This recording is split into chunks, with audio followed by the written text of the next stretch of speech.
স্বাগত নোবেলস বাংলা।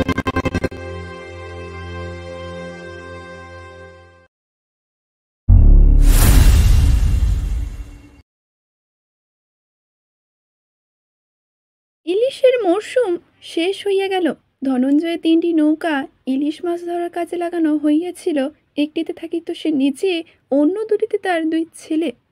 আশ্বিনের ঝড়ে একটি নৌকা ভাঙ্গিয়া গিয়াছে। এবার একটি নৌকা রাখিল মাছ ধরবার জন্য, অন্যটি লাগানো হইল ভাড়া খাটিবার কাজে। ছেলেরা মাছ ধরিবে, নিজে সে একজন লইয়া নৌকা বাহিরেবে। কুবেরকে যেহেতু ধনঞ্জয় পছন্দ করে না, গণেশকে সে তার নৌকার মাঝি হইতে বলিল। কিন্তু গণেশ কিনা বোকা, সে গেল পরামর্শ জিজ্ঞাসা করতে কুবেরের কাছে। কিন্তু কুবের রাগিয়া গিয়া বলিয়া উঠিল, যা যা, খাটি গিয়া আজান খোরার নাই, আমারে জিজ্ঞাস কেনে? কুবের অনুমোদন না করিলে তা হইবার নয়। গণেশ ধনঞ্জয়কে বলিয়া আসিল তার নৌকায় সে একা মাঝির কাজ করিবে না। কুবের যদি তাকে তবেই সে করিবে, নতুবা নয়। শুনিয়া ধনঞ্জয় বলিল, যা মর গিয়া তবে 50 জন মাঝি রাখুম, কলের জাহাজ পাইছিস না? গণেশ তাহা জানে না। চিরদিন সে কুবেরের কথায় নির্ভয় করিয়া আসিয়াছে। কলের জাহাজ হোক আর পানসি হোক, কুবের যেখানে নাই গণেশও সেইখানে নাই। কুবেরের দাওয়ায় বসিয়া সে নিশ্চিন্ত মনে তামাক টানিতে লাগিল। আর কুবের গম্ভীর মুখে ভাবিতে লাগিল, এবার কি করিবে? মাঝিগিরি সে করবে সন্দেহ নাই, তবু গম্ভীর চিন্তিত মুখে অন্য কিছু করা যায় কিনা ভাবতে কুবেরের চিরদিন বড় ভালোবাসে। কপিলা চলিয়া যাবার পরে ক্রমে ক্রমে কুবেরের অভাব বাড়িয়াছে। ঘরের লক্ষ্মী যেন চলিয়া গিয়াছে। কপিলার সঙ্গে পরিপূর্ণভাবে ক্ষুধার নিবৃত্তি তার হইতেছে না। সময়টা পর্যন্ত পড়িয়াছে খারাপ হইয়া। জিনিসপত্রের দাম চড়িয়া গিয়াছে। বর্ষার একটা ফসল নষ্ট হইয়াছিল, ঘরে কিছুই নাই। পাটের ওপর চাষির অনিশ্চিত মরণ বাঁচন। কুবেরের জীবিকা ধারণ সুনিশ্চিত মাঝিগিরি সেটা ভালো মতো জুটিতেছে না। চাষিদের ঘরে ধান নাই, টাকা নাই, আছে শুধু পাট। ভোরবেলা এখন নদীর বুক জুড়াইয়া থাকে কার্তিকের কুয়াশা। যদিও অগ্রহায়ণ আসিয়া গিয়াছে, জলের তল হইতে মাঠ ঘাট মাথা তুলিয়াছে। কোথাও রবি শস্যের চারা উকি দিয়াছে, কোথাও সবে শস্যবীজ বপন করা হইতেছে। রাত্রে অল্প অল্প শীত করে, গায়ে কাপড় দিতে হয়। কুবেরের মন বড় খারাপ, কিছু ভালো লাগছে না। গোপী হাসপাতাল হইতে ফিরে আসিয়াছে। ভাঙা হাঁটুটি তাহার শক্ত হইয়া গিয়াছে, সে হাঁটিতে পারে না। ভবিষ্যতে আবার কোথায় হাড় ভাঙিয়া ঠিক করিয়া দিলে খোঁড়াইয়া হয়তো সে হাঁটিতে পারিবে। চলন তার স্বাভাবিক হইবে না কোনো দিন। যুগলকে জামাই করার আশা আর নাই। মেয়ের বিবাহ দিবার এবং সে উপলক্ষে কিছু টাকা পাইবার ভরসাও লুপ্ত হইয়া গিয়াছে তার। কি উপায় হইবে গোপীর? রাসু মাঝে মাঝে আসে, বেশ বুঝিতে পারা যায় গোপীর অবস্থা দেখিয়া সে বড়ই দুঃখিত হইয়াছে। গোপীর হাঁটুর ভবিষ্যৎ সম্বন্ধে ডাক্তার কি বলিয়াছে রাসু খুঁটাইয়া খুঁটাইয়া জিজ্ঞেস করে। একদিন টিপিয়া টুপিয়া নিজেই পরীক্ষা করিয়া দেখিতে চাই, কি সন্তর্পণে সে যে স্পর্শ করে গোপীর হাঁটু। মালা হঠাৎ রাসুকে বড় খাতির করিয়া আরম্ভ করিয়াছে। যুগল অবস্থাপন্ন লোক, গোপীর দিকে সে আর ফিরাও চাহিবে না। চালচুলুহীন রাসু হয়তো গোপীকে গ্রহণ করিতে পারে। বড় দোটানাই পড়িয়াছে রাসু। আজ সে চাহিলেই গোপীকে পাই, 1 পয়সা পণও তাহাকে দিতে হইবে না। কিন্তু সে কি এই গোপীকে চাহিয়াছে, এই পঙ্গু মেয়েটাকে? খোড়া মালাকে হইয়া কুবের সংসার পাতিয়াছে, অসুখী কুবের নয়। দারিদ্রের পীড়নে সে কষ্ট পাই বটে, কিন্তু পারিবারিক জীবনটি তাহার কামন করিবার মতো। গোপীকে লইয়া হয়তো সে এমনই সংসার পাতিয়া বসিবে। তবুও মনটা খুঁতখুত করে রাসুর। খোড়া বউ, হয়তো জীবনে কোনোদিন সে দাঁড়াতেই পারবে না। যদি পারেও লাঠি ধরিয়া খোড়াইয়া খড়িয়া হাঁটিবে। পায়ের পঙ্গুতার জন্য দেহের হয়তো তার পুষ্টি হইবে না, চিরকাল কুৎসিত হইয়া থাকিবে সে। শেষ পর্যন্ত গোপীর পায়ের অবস্থাটা কি দাঁড়ায় দেখিয়া কর্তব্য নির্ণয় করার জন্য প্রতীক্ষা করাও বিপজ্জনক। হাসপাতালে ডাক্তার যদি পাটিকে ঠিক আগের মতো করিয়া দেয়। মরা মানুষ বাঁচায় ডাক্তার, কত ওষুধ কত যন্ত্রপাতি ডাক্তারের, একটা ভাঙা পা ঠিক করিয়া দেওয়া তাহার পক্ষে কঠিন হয়। তখন রাসুকে কি কুবেরের জামাই করিতে চাহিবে? আফসোস করিয়া মরিতে হইবে রাসুকে তখন। সাইরা যাইব কয় ডাক্তার? রাসু জিজ্ঞাসা করে। কুবের জবাব দেয়, হ্যাঁ। কিন্তু এ কথা রাসু বিশ্বাস করতে পারে না। গোপীর পা যে কোনো দিন বা কিছুদিনের মধ্যে ঠিক হইয়া যাইবে রাসুকে তাহা বিশ্বাস করাইতে এত বেশি আগ্রহ দেখার কুবেরের যে রাসু সস্নিগ্ধ হইয়া ওঠে। হঠাৎ একদিন করে কি চলিয়া যাই আমিন বাড়ি। হাসপাতালে গিয়া জিজ্ঞাসাবাদ করে বলে যে সে গোপীর আত্মীয়, কোনো মতেই কি গোপীর পাটি আগের মতো করিয়া দেওয়া যায় না। ডাক্তারের সামনে হাত জোর করিয়া সে দাঁড়াইয়া থাকে, কত ব্যাকুল কত উৎকণ্ঠিত আত্মীয় সে গোপীর। না, গোপীর দরদি আত্মীয়কে ভরসা ডাক্তার দিতে পারে না। রাসু চিন্তিত মুখে গ্রামে ফিরিয়া আসে। আবার সে দেখিতে চাই গোপীকে। শীতের কুয়াশার মতো ফ্যাকাশে হইয়া গিয়াছে মেয়েটা। শীর্ণ রোগা মুখখানি চলচল করিতেছে, দুটো চোখ একটা খড়ের পুটুলির ওপর ভাঙা পাখানি রাখিয়া এলাইয়া পড়িয়া যাচ্ছে বিছানাতে। একদিন সকালে হোসেন মিয়া কুবেরের বাড়ি আসিল। মৃদু মৃদু হাসিয়া জিজ্ঞাসা করিল, কাম মিলে নাই কুবের ভাই? কুবের মাথা নাড়িয়া বলিল, না। হোসেন বলিল, জান দিয়া তোমাকে দরদ করি ভাই, কেমনে ভালা করুম তোমাকে হুঁস থুই কুবের ভাই, কাম করবা আমার লাই। মনে মনে কুবের ভয় পাইল, কি মতলব করিয়াছে হোসেন মিয়া, যাচিয়া কাজ দিতে চাই কেন? হোসেন মিয়ার উপকার গ্রহণ করিলে শেষ পর্যন্ত মঙ্গল নাই, কুবের তাহা ভালো করিয়াই জানে। কোন স্বার্থসাধ্যের জন্য কবে কাকে হোসেন মিয়ার প্রয়োজন হয় তাই শুধু কেহ জানিতে পারে না। কুবের একবার ভাবিল, না, হোসেন মিয়ার নৌকায় সে কাজ করিবে না, কিন্তু এ কথা বলা যায় না। লোকটার মৃদু হাসি ভরা মুখের দিকে চাহিলে যত ভয় করে কুবেরের, সেই ভয়ের তাড়নায় ওকেই যেন জড়াইয়া ধরিবার প্রয়োজন তত বাড়ে। তাছাড়া আজ পর্যন্ত ক্ষতি সে কিছুই তাহার করে নাই, বরং উপকারী অনেক করিয়াছে। কুবের জোর করিয়া আগ্রহ দেখাইয়া বলিল, হোসেন মিয়ার নৌকায় কাজ পাইলে সে বর্তিয়া যায়। সে যেন জানিতে না কুবের রাজি হইবে, এমনভাবে হোসেন খুশি হইয়া গেল। মানুষ বশ করার কত কায়দায় লোকটা জানে। কি কাজ করিবে হইবে কুবেরকে, কি সে পাইবে, এমন কথা কিছুই উঠিল না। হোসেন মিয়া বলিল, মাঝে মাঝে 10-15 দিনের জন্য কুবেরকে বাড়িঘর ছাড়িয়া যাইতে হইবে পদ্মার দূরতম বন্দরে, যেখানে যেখানে হোসেন মিয়ার বাণিজ্য আছে। কিসের বাণিজ্য হোসেন মিয়ার, কে তা জানে? কে সে প্রশ্ন করিবে? কুবের শুধু সাই দিয়া গেল, তার আপত্তি নাই। সপরিবারে ময়নাদ্বীপে যাওয়া ছাড়া যেখানে যাইতে বলুক কুবের সেইখানেই যাইবে, যা করিতে বলুক তাই করিবে, প্রতিদানে জীবিকা পাইলেই হইল।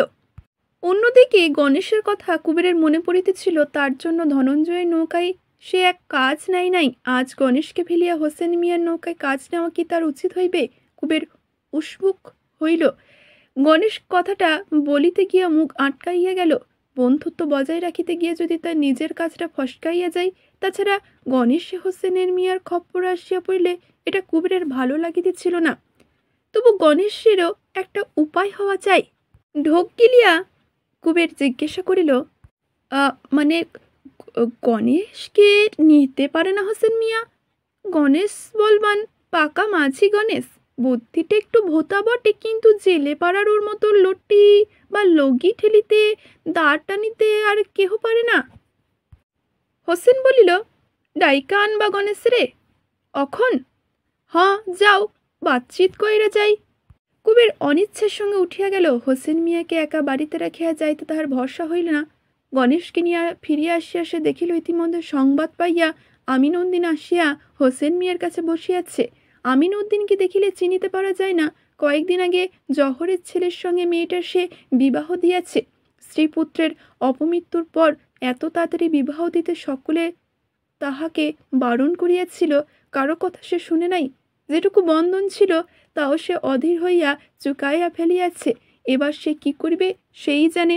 কুবেরকে দেখিয়া আমিন উদ্দিন বলিল, ময়নাদ্বীপে জামু গিয়া কুবের, কাইচা মনে থইও না, কুসুর মাপ কইর বাই। ময়নাদ্বীপে যাবা কেন? কই জামু না তো। কুবের ও গণেশ অভিভূত হইয়া আমিন উদ্দিনের দিকে চাহিয়া রইল। সকলে হারাইয়া রাসু একদিন ময়নাদ্বীপ হইতে ফিরিয়া আসিয়াছে, এখানে সকলে হারাইয়া আমিন উদ্দিন আর ময়নাদ্বীপে যাইতেছে। হোসেন মিয়ার ইচ্ছে কি অপূর্ণ থাকিবার নয়? ভয়ে তাহারা হোসেন মিয়া দিকে তাকাইতে পারে না। মনে হয় আসিনের ঝড় নয়, হোসেন মিয়াই আম গাছ ফেলিয়া আমিন উদ্দিনের কুটিরখানি চূর্ণ করিয়া দিয়েছে। লোকে যে বলে কোন কোন মানুষের ভূত প্রেতের উপর কর্তৃত্ব থাকে, হোসেনও তাই আছে নাকি কে জানে। একদিন রাত্রে এসে যে হোসেন মিয়ার পকেট হইতে পয়সা চুরি করিয়াছিল, সে কথা মনে করিবা কুবেরের বুকের মধ্যে টিপ টিপ করিতে থাকে। এমন অলৌকিক শক্তি যার, সে কি টের পায় নাই চুরির কথা? ঘরের চালা হয়তো নয়, হয়তো হোসেনের পোষ মানা অন্ধকারের অশরীরী শক্তি সে দিন গোপীর হাঁটু ভাঙাইয়া দিয়াছিল। বাড়ি ছিল না বলিয়াই কুবের বাঁচিয়া গিয়াছিল। নিজে মেঘলা অমাবস্যায় অন্ধকারে অত অতুল কুসংস্কার নাড়া খাইয়া কিছুক্ষণের জন্য কুবেরের মনকে আচ্ছন্ন করিয়া রাখে। খানিক পরে আমিনউদ্দিন উঠিয়া গেল। তখন হোসেন কুবের ও গণেশকে বুঝাইবার চেষ্টা করিল, ময়নাদ্বীপে গিয়া মঙ্গলই হইবে আমিনউদ্দিনের। এখানে শোকে দুঃখে কাতর হইয়া থাকিবে লোকটা, তার চেয়ে সেখানে গিয়া আবার বিবাহদায়ী করিয়া ঘর সংসার করাই ভালো। ময়নাদ্বীপ কি সে রকম আছে? এখন জঙ্গল সাপ হইয়া এখন সেখানে নগর বসিয়াছে। হোসেন মিয়া চলিয়া গেলে গণেশ ও কুবের বসিয়া অনেকক্ষণ গল্প করিল। কয়েকদিন পরে হোসেন মিয়ার আহ্বান আসিল। কুবের ও গণেশ সকাল সকাল খাইয়া নদীর ঘাটে গেল। ঘাটে হোসেন মিয়ার বড় একটি পানসি বাঁধা ছিল। নৌকার আরও দুজন মাঝি আছে, তারাও হিন্দু। হোসেন মিয়ার ব্যবস্থা ভালো। একই নৌকায় হিন্দু মুসলমান মাঝি থাকিলে তাহাদের রান্না খাওয়ার অসুবিধা হয়। সে তাই তার 3টি নৌকায় 2টিতে শুধু মুসলমান রাখিয়াছে, আর এই নৌকাটিতে রাখিয়াছে হিন্দু মাঝি। দুজনের নাম শম্ভু ও বগা। তখন নদীতে কিছু কুয়াশা ছিল। সকলকে দাঁড় ধরিতে বলিয়া হোসেন নিচে হাল ধরিয়া বসিল। নৌকা চলিল দেবীগঞ্জের দিকে। দেবীগঞ্জে হোসেন মিয়া নামিয়া গেল। ঘণ্টাখানেক পর ফিরিয়া আসিয়া কুবেরকে সে ডাক দিল। বলিল, কলকাতা হইতে বিড়ি চালান আসিয়াছে, নৌকায় আমিনবাড়ি পৌঁছাইয়া দিতে হইবে। সেখানে গিরিধারী সাহার গদিতে খবর দিলে তাহারা মাল নামাইয়া লইয়া যাইবে। তারপর কুবের নৌকা লইয়া ফিরিয়া যাইবে কেতুপুরে। দ্বিতীয় আদেশ না পর্যন্ত নৌকা কেতুপুরে বাঁধা থাকিবে। সকলকে সঙ্গে করিয়া হোসেন রেলের মাল গুদামে গেল। টাকা দিয়া সে মাল খালাস করিয়া আর সে কথা বলিল না। কুবেরের হাতে 3টি টাকা দিয়া যেটিতে সে স্টিমারটি বাঁধা ছিল সোজাসুজি তাহাতে গিয়া উঠিল। হোসেনের মুখে বলিয়া যায় নাই, কাহারও বুঝিতে বাকি থাকে না যে সমস্ত সে ভার দিয়া গিয়াছে কুবেরকেই। কুবের নীরবে একটা প্যাকিং কেস তুলিয়া লইল। শম্ভু জিজ্ঞেস করিল, জলপানি দিবি না কুবির? কুবের ক্ষীণ কণ্ঠে বলিল, মাল নাই তুলিয়া দিলে চলব না। তা চলিবে। ধীরে সুস্থে তাহারা বিড়ির কেশগুলি নৌকায় তুলিতে লাগিল। কাজে কারো যেন গা নাই। কাজের যে কথা বলিয়া কুবেরের সঙ্গে খাতির জমাইবার চেষ্টাই তাদের বেশি। মাল বোঝাই হইলে কুবির চিরাগুড়ি কিনিয়া দিল সকলকে। বসিয়া এত আরামে তাহারা চিরা চিবাইতে লাগিল যেন আজকের মতো কাজকর্ম সব শেষ হইয়া গিয়াছে। নৌকা খুলিবার পরও তাহাদের শৈশত্ব ঘুচিল না। এমনভাবে দাঁড় টানিতে লাগিল যেন কতকাল আগে তাহারা মারা গিয়াছে। কুবের বলিল, গাও লাগাও বাই, জোরে খ্যাপ মার। শম্ভু বলিল, কেন? কুবের সাহস করিয়া বলিয়া উঠিল, কেন? কেন কি? সারাদিন লাগাইয়া নাকি আমিনগড় যাওনে? হোসেন মিয়া শুই না কইব কি? শম্ভু বলিল, হোসেন মিয়া শুনব কেনে? বলিয়া শম্ভু হাসিল। দাঁড় উঁচু করিয়া বুক চিতাইয়া সে বলিল, ডরাও নাকি হোসেন মিয়াকে কুবির? হ্যাঁ? কুবেরের পরিচয় এতক্ষণে ওরা পাইয়া গিয়াছে। সর্দার বলিয়া আর মানিবে না। কড়া কথা বলিবে নাকি? ভয় দেখাইবে?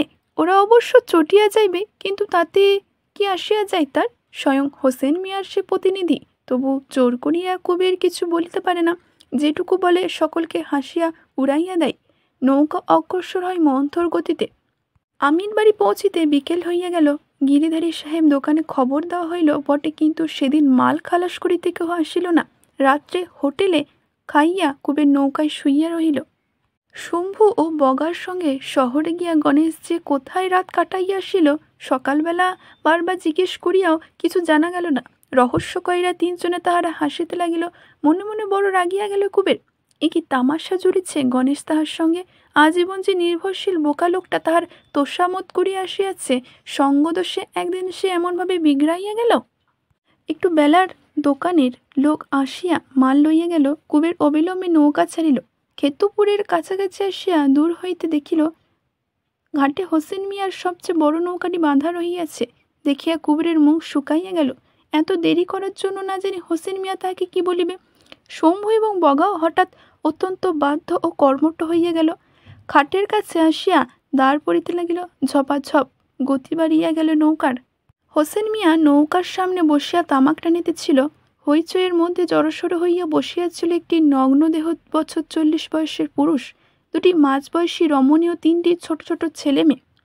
দেখিয়াই মনে হয় একটি মুসলমান পরিবার। কুবের ওদের চিনিতে পারিল না। হোসেন মিয়ার আত্মীয় স্বজন যে নয় সহজেই টের পাইয়া যায়। ময়লা কাপড় ওদের পরনে, শীর্ণ দেহে, শুষ্ক মুখে দারিদ্রের সুপরিচিত ছাপ। ভয়ে ভয়ে কুবের হোসেন মিয়ার দিকে তাকাই, কিন্তু হোসেন মিয়া এতটুকু বিরক্তির লক্ষণ দেখায় না। দাঁড়িয়ে হাত বোলাইয়া একবার শুধু জিজ্ঞাসা করে, মাল খালাস দিয়েছ? কুবের রসিদটা তার হাতে দেয়, তারপর 1 টাকা 10 আনা ফিরাইয়া দিয়া বলে, যে রাহা খরচ বাবদ 1 টানা 6 আনা লাগিয়াছে বলিয়া তাহারা হিসাব সে দাখিল করিতে আরম্ভ করে। বেশি হয় 3 টাকা হইতে 2 আনা পয়সা মোটে সে চুরি করিয়াছে। তবু বুকের মধ্যে তাহা ঢিপ ঢিপ করিতে থাকে। হোসেন মৃদু মৃদু হাসে, বলে, রবাই, হিসাব দিবানা পরে। সেদিনের মতো ছুটি, পরদিন আবার পাড়ি দিতে হইবে। এবার কাছাকাছি কোথাও নয়, একেবারে সে চাঁদপুর ছাড়াইয়া মেঘনার মোহনার দিকে। গন্তব্যস্থানটি ঠিক কোথায় হোসেন ভাঙ্গিয়া বলিল না।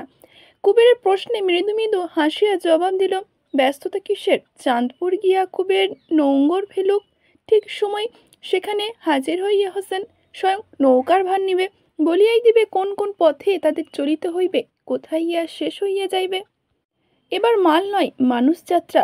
হোসেনের নৌকায় যে মুসলমান পরিবারটি আসিয়াছে তাহারা। কুবের ও গণেশ কতদিন বাড়ি ফিরিতে পারিবে না বলা যায় না।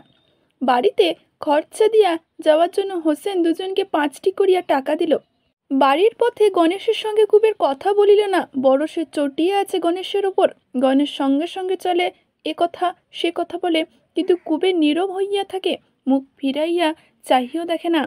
টের পাইবা মাত্র সে বিবর্ণ মুখ হইয়া বলে, গোসা করছো নাকি কুবির দা? কুবের বলিল, যা যা, বাড়িতে যা, বাজে বকস কেন? বলিয়া সে হন হন করিয়া আগাইয়া গেল। গণেশ ক্ষুধার তাড়নায় তখনকার মতো বাড়ি গেল বটে। ভাতটি খাইয়ে সে আবার হাজির হইল কুবেরের বাড়িতে। কুবেরের কথা কয় না, চাহিয়াও দেখে না। গণেশ ভাবিয়াই চিন্তিত তামাক সাজিয়া নিজে দুটো একটা টান দিয়ে কুবেরের দিকে বাড়াইয়া দিল, বলিল, ধরো কুবের দা।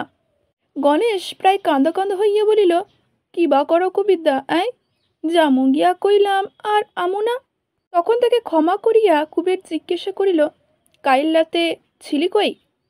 প্রশ্ন শুনিয়া গণেশ হাসিয়া ফেলিল, ফিসফিস করিয়া বলিল, পাইকা মাইয়া কুবের দা, কিবা গীত কয়। বলিয়া সে গুনগুন করিয়া গান ধরিল। কুবের বলিল, দূর দূর, লক্ষ্মী ছাড়া, কুচরিত্তি হইছ সই, কেন গেছিলি? গণেশ প্রতিবাদ করিয়া বলিল, কুচরিত্তি কিবা, গীত শোনেনে দোষ নাই। ঠিক বেড়া লাইলে মাঝা মাঝি বুঝি শুনিতেছিল। মালাও ডাকিয়া বলিল, আবার কও গীতখানা, শুনছ মাঝি, আবার কও। কুবের ধমক দিয়া বলিল, চুপ থাক, গীত শুই না কাম নাই। খানিক পরে চাঁদপুর যাত্রার কথা উঠিল। আড়াল ছাড়িয়া হাতে ভরে ঘষিয়া ঘষিয়া মালা এবার আসিল তার কাছে। মুসলমান পরিবারটিকে হোসেন মিয়া কোথায় লইয়া যাইবে অনুমান করিতে কাহারও বাকি থাকে না। কে জানে কোন গ্রাম হইতে ওদের হোসেন সংগ্রহ করিয়া আনিয়াছে। কি কুপরামর্শ দিয়াই তাদেরকে নৌকা হইতে গ্রামে নামিয়া পর্যন্ত দেয় নাই। বিকেলের খোঁজে গণেশ এর বউ উলুপি আসিল, বলিল, যুগল আসিয়াছে? কি খবর যুগলের? 7 দিন পরে তাহার বিবাহ, 4 টাকা পণ দিয়া সোনাখালীর রূপসী কন্যাকে সে ঘরে আনিয়াছে। ভালো কথা, আনুক, কুবেরের কি? আশ্বিনের ঝড়ে সব আশা ভরসা তাহার উড়িয়া গিয়াছে। 4 টাকার ভাগ্যই যদি তার থাকিবে, পরের নৌকায় মাছ ধরিয়া লগে ঠেলিয়া সে মরিবে কেন আজীবন? উলুপি আফসোস করিয়া বলে যে, কপাল গভীর, 1 বছর সবুর সইল না মেয়ের, ঠ্যাং ভাঙিয়া খোড়া হইয়া গেল। কত পাপ করিয়াছিল তার জন্মে কে জানে। কুবের বলিল, কেন, যুগাইলা বিনা মানুষ নাই দেশে? উলুপি একটা অদ্ভুত শব্দ করিয়া বলিল, কে ডানিব খোড়া মাইয়ারে, হ্যাঁ? কুবের ক্রুদ্ধ দৃষ্টিতে অলুপির দিকে চাহিল, কিছু বলিল না। সেই দিন রাতে আবার গোপীর হাঁটু ব্যথা বাড়িয়াছে। মেয়ে কি সহজে নিষ্কৃতি দেবে সকলকে? ওর যে কি কুক্ষণে জন্ম হইয়াছিল। ভোর ভোর কুবের যখন বাড়ির বাহির হইল, গোপী যাতনায় কাঁদিতেছে। বসিয়া থাকিবার উপায় কুবেরের ছিল না। বেলা হইলেই তামাক পাতা আনিয়া গোপীর হাঁটুতে জড়াইয়া দিতে বলিয়া পথে গণেশকে হাঁক দিয়া বিরস চিত্তে সে নদী তীরে গেল। তখনও হোসেন ঘাটে আসে নাই। শম্ভু ও বগা সদ্য ঘুম হইতে উঠিয়া হাই তুলিতেছে। 6-এর মধ্যে মুসলমান পরিবারটি তেমনি জড়সড় হইয়া বসিয়া আছে। রাত্রে কি ওরা ঘুমাই নাই? আগাগোড়া চাদর মুড়ি দিয়া বসিয়া আর একজনকে বসিয়া আছে নৌকায়। কাপড়ের পুটুলিটা রাখিলে নৌকায় উঠিয়া কুবের তাহাকে চিনিতে পারিল, সে আমিন উদ্দিন। আমাগো লগে যাইব নাকি আমিন উদ্দিন ভাই? কুবের বলিল, হ। মাইরা কান্দে না? আমিন উদ্দিন সাই দিল, হ কাঁদে তো। দীর্ঘ পথ পাড়ি দিতে হইবে। নৌকায় দড়ি কাছিল গিয়ে দ্বারগুলি কুবের পরীক্ষা করিয়া দেখিল, তক্তা তুলিয়া ভেতরে কতখানি জল উঠিয়াছে মাপিল। কিছু জ্বালানি কাঠ, তামাকু, নারকেলের ছোবড়া, চাল, ডাল, নুন, পিতলের দুটা হাঁড়ি, দুটা লোহার কড়াই, কয়েকখানা কাশি কাল সংগ্রহ করিয়া রাখা হইয়াছিল। এ সমস্তের তদারক কুবের করিল। কুবের দায়িত্ব কি কম? এত বড় অভিযানের সে পরিচালক। তদারক শেষ করিয়া কুবেরের বসিয়ে একটি বিড়ি ধরাইল। লক্ষ্য করিতে লাগিল ছয়ের ভিতরের পরিবারটিকে। কি মন মরাই ওদের দেখাইতেছে সকালবেলায় স্নান আলোকে। কারো মুখে কথা নাই, কি যেন ভাবিতেছে সকলে। ভীত স্তম্ভ ছেলেমেয়েগুলি পর্যন্ত এতটুকু সাড়া নাই জীবনের। গ্রাম ছাড়িয়া দেশ ছাড়িয়া নিরুদ্দেশ যাত্রায় গভীর বিষাদ ওদের আচ্ছন্ন করিয়া দিয়াছে। খানিক দেখিয়া কুবের পুরুষটিকে জিজ্ঞাসা করিল, নাম কি মিয়া? সে মৃদু শুনে বলিল, রসুল। বাড়ি কই? মালুর চর। কথা বলিতে তাহার ভালো লাগিতেছিল না বুঝিয়াই কুবের হঠাৎ চুপ করিয়া গেল।